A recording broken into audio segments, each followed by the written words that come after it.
La deuxième journée de l'Université rurale de l'océan Indien est traditionnellement consacrée aux visites de terrain. La séquence s'appelle l'Université hors les murs. 5 itinéraires sont proposés. Nous avons choisi la forêt des nuages, évocation poétique pour un véritable Éden situé à la crête à 1100 mètres d'altitude à l'aplomb de la rivière Langevin. Mais qu'est-ce qui a bien pu pousser ces 3 passionnés si haut? Alors globalement, c'était de réhabiliter en fait des zones en friche et de pouvoir créer des activités comme l'apiculture, comme les plantes médicinales. Et après, on a développé aussi une autre activité récemment, c'est une pépinière d'endémique des Hauts. Jean-Daniel, présent depuis de nombreuses années, était rejoint par Grégory et Nicolas en 2018.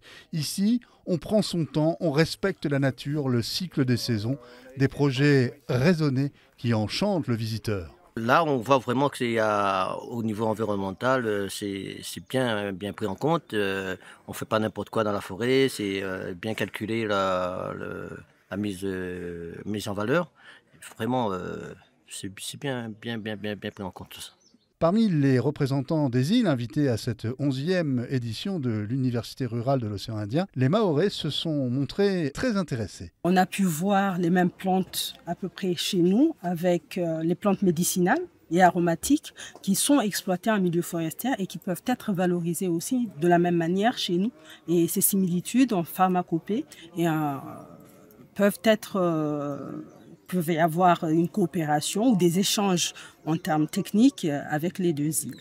Les expérimentations que mènent encore les 3 amis ne leur permettent pas encore de recevoir du public en très grand nombre, mais l'idée fait son chemin.